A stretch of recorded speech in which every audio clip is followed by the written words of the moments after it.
Welcome to today's deep dive. We have a really fascinating stack of sources to unpack for you today. Yeah, we're looking at a mix of daily intelligence briefs, predictive market data, and some really interesting visual production notes for the April 1st, 2026 AI Digest. Right. And our core mission today for you, the listener, is to decode how the sheer speed of AI model releases has, basically turned the development cadence itself into a competitive weapon. Exactly. We're going to get into why betting odds are now essentially the fastest scoreboard for model quality and how that digital certainty is colliding with a deeply unpredictable physical world. So to start, I want you to picture this image from our production notes. Imagine a dark, moody tarmac, right? Okay, I'm picturing it.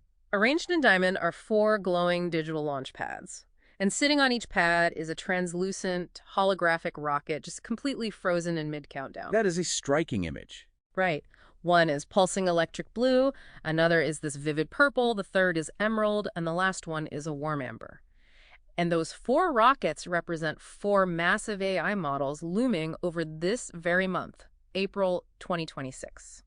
But here's the catch for you as you're trying to navigate this space.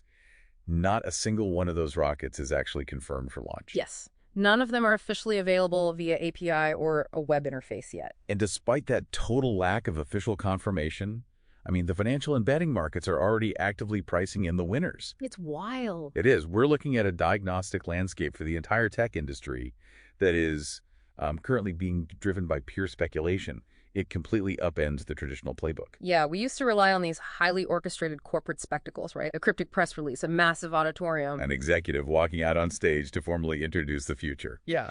Now that whole calendar event playbook has basically been incinerated. It really has. Yeah. And to understand this shift, we have to look at how prediction markets, specifically platforms like Manifold, have entirely replaced official corporate announcements. Right. They're the new leading indicator of market dominance. Exactly. If we look at the data in front of us, the crowd is pricing the future before the future even exists. We're currently tracking a 64 to 67% probability for four massive model drops to happen this April alone. Here's where it gets really interesting, though. The margins between them are almost non-existent. They're incredibly tight. You have Google's Gemma 4 sitting at a 67% probability for an April release. OpenAI's GPT 5.5 is priced at 66%. Wow. Then you've got Minimax M3 at 65% and DeepSeek V4 at 64%. I look at this scoreboard and it feels more like, tracking hurricane landfalls or watching Super Bowl odds shift in real time. It really does feel like that. But I want to push back here for a second, because if nobody outside these companies has actually seen these models, what are these bettors actually tracking? Are they just, guessing based on the calendar? Well, what's fascinating here is they are tracking proxy signals. Mm-hmm. And the sophistication of those signals is incredible. How so? Bettors aren't just guessing. They're monitoring sudden spikes in API endpoint testing that leak out into developer forums. They're watching engineers update specific GitHub repositories. Oh, wow. Yeah, and they track mysterious load balancing shifts in major data centers. Plus, of course, they synthesize insider whispers. Right. When you aggregate all those microscopic proxy signals across thousands of financially motivated bettors, you get a probability engine that is, often more accurate and certainly faster than a corporate PR department. Which brings up the analysis we have from BuildMDPFast. They note that this unprecedented release cadence And the real-time tracking of it, yeah. right, is causing severe friction in the enterprise space. The sheer volume of impending options has made model selection a massive strategic bottleneck. So my question is, are enterprises just paralyzing themselves by betting on hype instead of building on what's available today? The paralysis is real, but it's not an accident. The release cadence itself has become the primary weapon. Oh, really? Yeah. In the past, companies competed strictly on raw intelligence benchmarks. The goal was simply to have the smartest model. But when every major player is capable of releasing brilliant models every few weeks, the strategy has to shift. So what's the goal now? The goal is to keep competitors and your enterprise clients constantly off balance. Imagine you're a chief information officer. Okay. You're about to sign a multi-million-dollar contract to integrate a specific proprietary model into your entire company's workflow. Right. But suddenly, the prediction markets show a 67% probability that a significantly cheaper, potentially superior model from a rival is dropping in just 3 weeks. Ah, I see. So you delay the contract, you tell your procurement team to, wait a month to see what happens. Exactly. And that hesitation denies immediate revenue to the competitor. Hmm. The prediction odds are incredibly tight right now because the capability gap between proprietary, closed-door models and open-source models has fundamentally collapsed. Wow. Nobody has a definitive, unassailable lead that lasts more than a few weeks. Okay, let's unpack this. Because if the proprietary giants with billions of dollars in funding no longer have an unassailable lead, we need to look at how that capability gap vanished so quickly. Yeah, we do. The reason those betting odds are neck and neck isn't just marketing warfare. The open weight ecosystem just achieved something that many analysts thought was practically impossible just a year ago. Right. The entire landscape shifted in January with Moonshot AI. Exactly.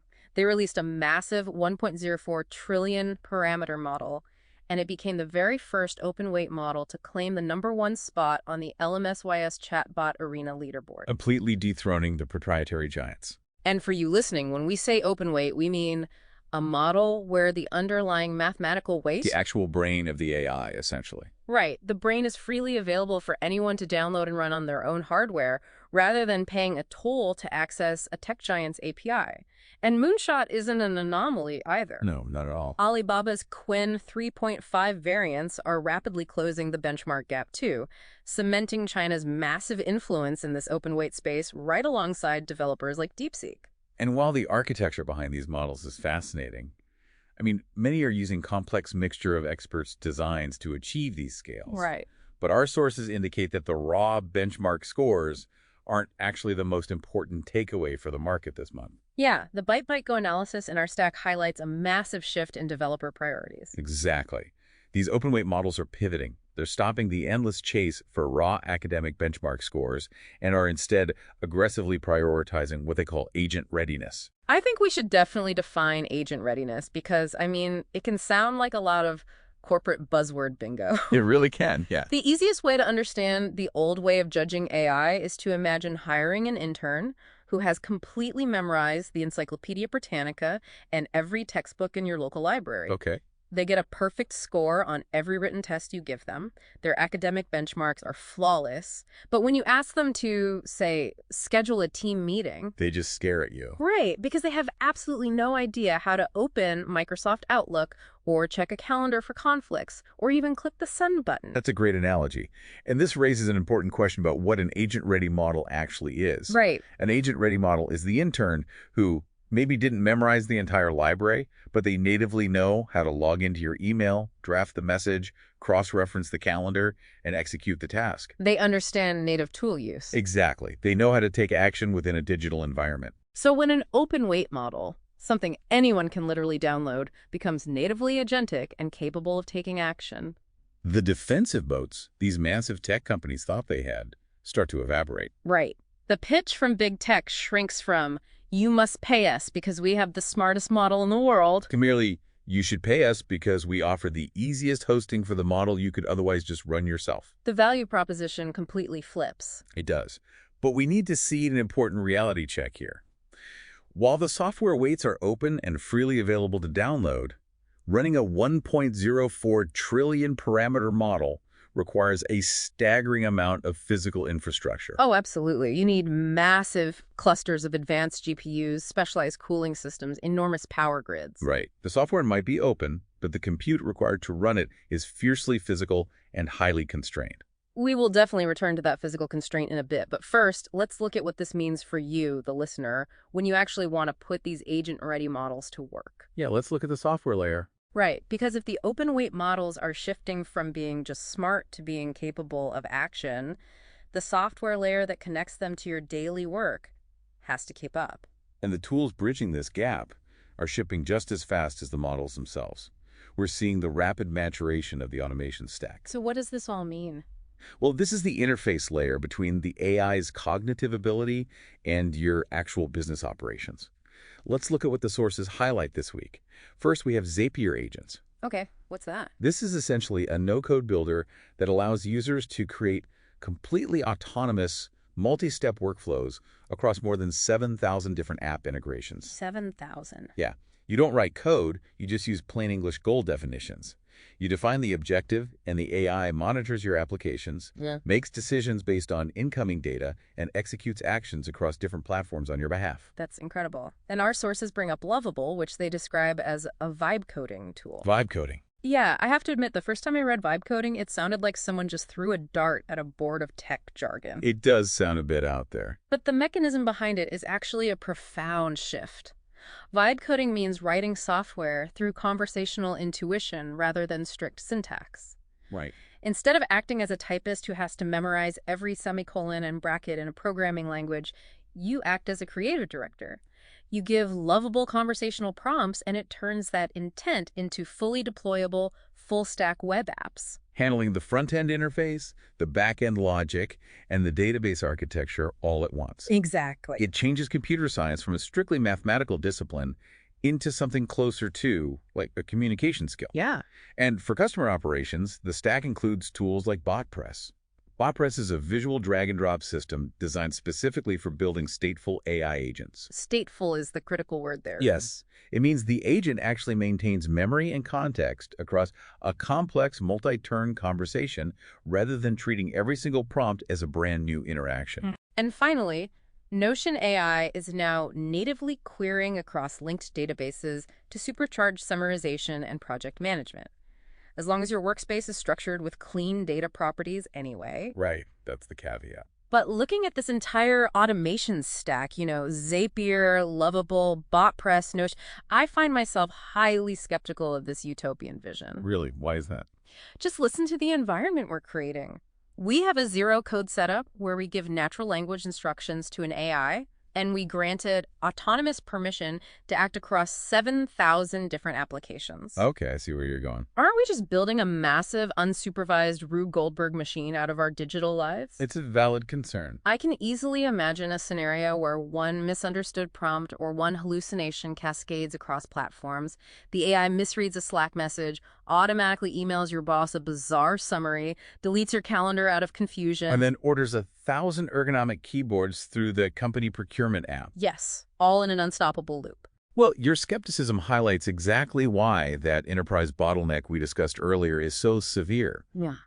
The hesitation from chief information officers isn't just about waiting for a model with a higher IQ. Right. The paradigm has shifted. The bottleneck is no longer found in the raw intelligence of the model itself. I mean, the models are all smart enough now. Right. Like our intelligence brief notes that Gemini 3.1 Pro just hit 77.1% on the ARC AGI-2 reasoning benchmark. Exactly. And Claude Sonnet 4.6 is matching the performance of the massive Opus model, but at a significantly lower cost. So the raw cognitive horsepower is essentially a solved problem for most enterprise use cases. It is.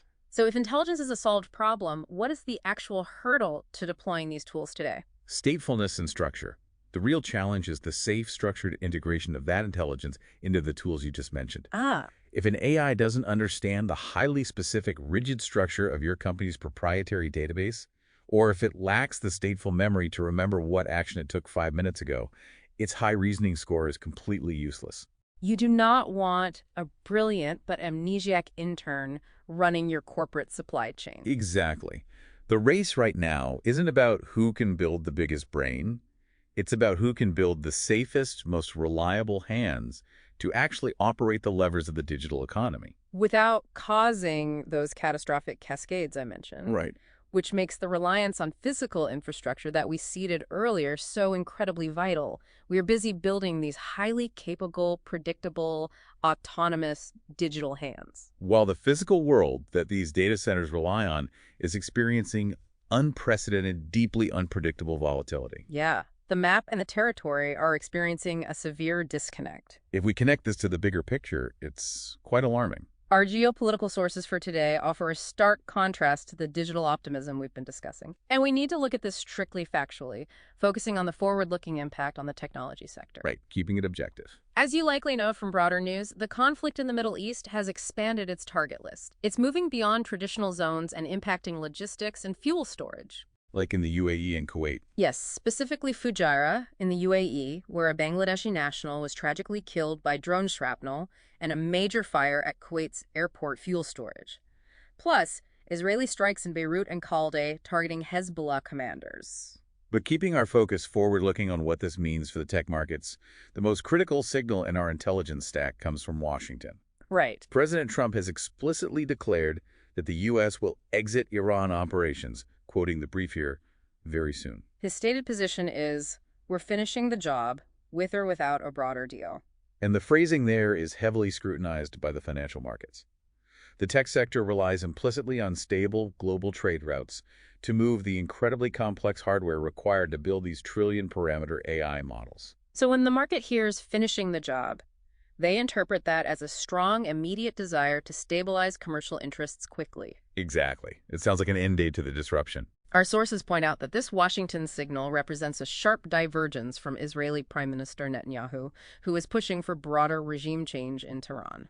Right, whereas Trump's focus appears strictly bounded by preventing nuclear development and securing those commercial interests. But I struggle to reconcile the friction in the market data provided in our brief. How so? Well, on one hand, we have extreme fear in the global sentiment regarding physical commodities. Oil is sitting around $103 a barrel because physical supply chains are literally facing macro uncertainty. Yeah. Yet the tech-heavy NASDAQ is surging, up 3.83%. Are the tech and AI sectors just operating in a completely blissful vacuum, just decoupled from physical global stability? Well, they aren't truly decoupled, but they are practically operating in a parallel reality at this moment. A parallel reality. Yeah. The tech sector is aggressively pricing in the magic of those 4 upcoming model drops we discussed at the start, along with the incredible efficiencies promised by the automation stack. They're looking at the software margins. However, the divergence in geopolitical goals introduces a massive layer of macro uncertainty that the tech markets seem to be ignoring. Because an AI model, no matter how perfectly agent-ready it is, cannot fix a disrupted hardware supply chain. Exactly. If a physical choke point like the Strait of Hormuz freezes, the ships carrying the highly specialized components required to build these data centers just cannot move. To put it in mechanical terms, we are trying to run a flawless, constantly updating digital operating system on top of a physical motherboard that is currently catching fire. That captures the friction perfectly. Yeah. We're designing software that assumes a perfectly stable, frictionless physical world at the exact moment the physical world is proving to be incredibly fragmented and volatile. The compute required for all of this digital certainty is grounded in physical vulnerability. It is. We've covered a tremendous amount of ground today for you.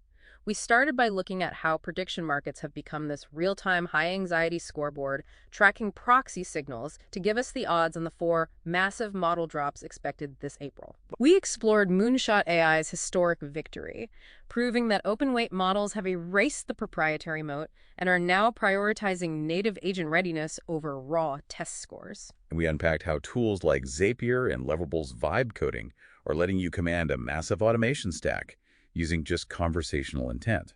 Finally, we grounded all of that digital advancement in the stark reality of geopolitical fragmentation, highlighting the friction between surging tech stocks and vulnerable physical supply chains ahead of a signaled U.S. operational exit. It requires holding 2 very different realities in your mind at the same time. The limitless potential of the software and the harsh constraints of the hardware. Absolutely. And as we wrap up today's deep dive, I want to leave you with a final thought to mull over. We have reached a point where prediction markets can synthesize thousands of proxy signals to give us a 67% probability of exactly when a pristine digital AI model will drop. We can mathematically quantify the digital future, yet we have absolutely no capability to predict the cascading effects of what happens when one of those autonomous AI agents, say, one trying to autonomously manage a corporate supply chain, wakes up the exact moment a geopolitical event takes a physical port offline. Yeah. What happens when our flawless, self-modifying digital rockets finally collide with a deeply unmappable physical world? We're all watching those 4 glowing launch pads on the tarmac, waiting for the countdown to hit 0. But the real question isn't whether the rockets will launch. It's whether the ground beneath them will hold.